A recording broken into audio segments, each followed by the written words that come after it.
The part two. There will be many parts in this chapter. It's a long chapter. Imperialism and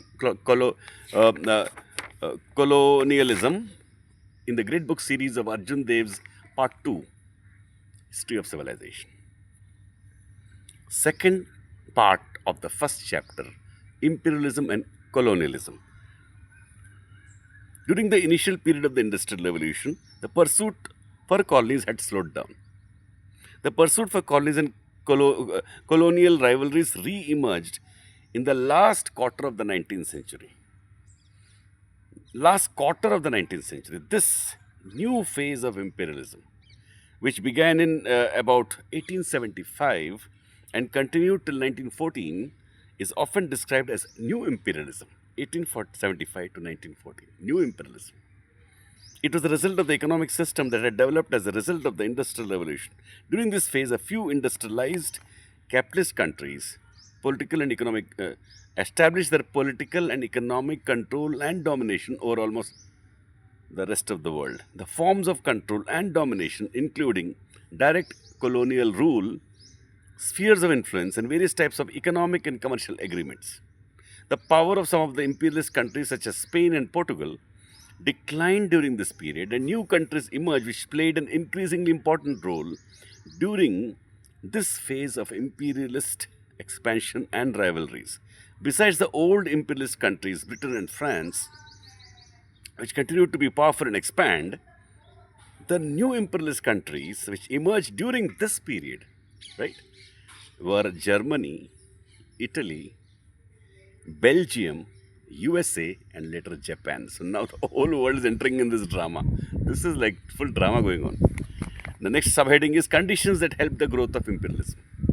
If you study the conditions that existed in the world in the 19th century, 1800s, you will find that these conditions favored the growth of imperialism.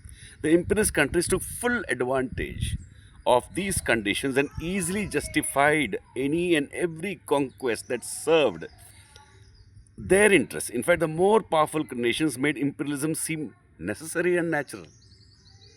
First, there are other subheadings, conditions. First subheading, demands created by the Industrial Revolution. As you have read, the Industrial Revolution resulted in a very great increase in the production of goods. It also created the capitalist system of production. Under capitalism, maximum profit for the capitalist was the primary purpose of production. Capitalists followed two courses to make big profits: more and more production, and minimum wages to workers. The production of goods was far in excess of the demand at home. Low wages meant low purchasing power of the majority of the population, and this also restricted their demand at home. Low wages means low purchasing power. So, capitalist countries had to find new markets and buyers for the goods their industries were producing. The possibilities of one industrialized country selling its manufactures to another industrialized country were also limited.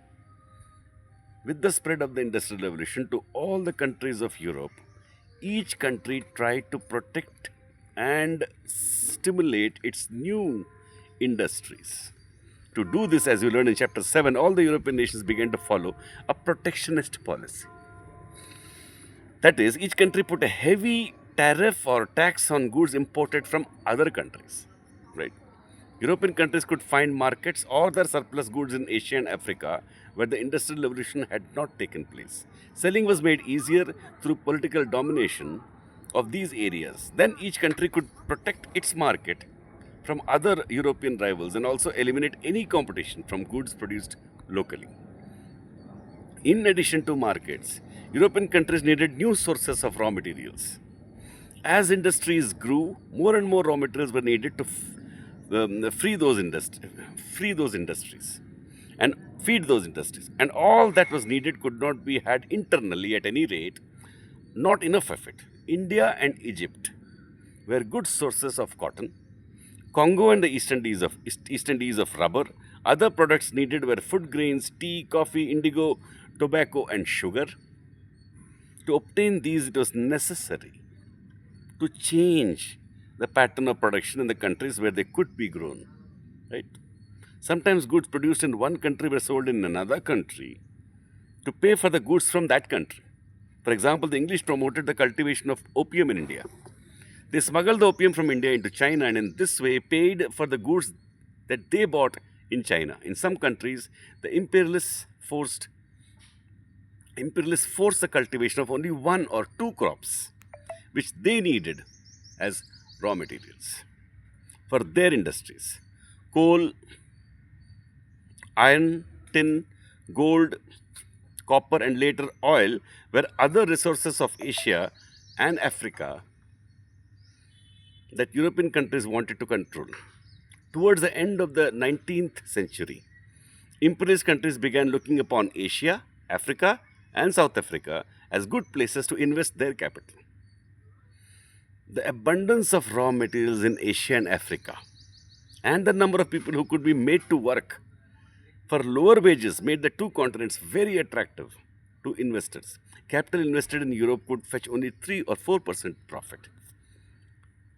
In Asia or Africa, it was as high as 20%. From about the end of the 19th century, export of capital for investment in other countries began to become more important than the export of goods. And here we'll stop. We'll go to the third part of the first chapter in the next video.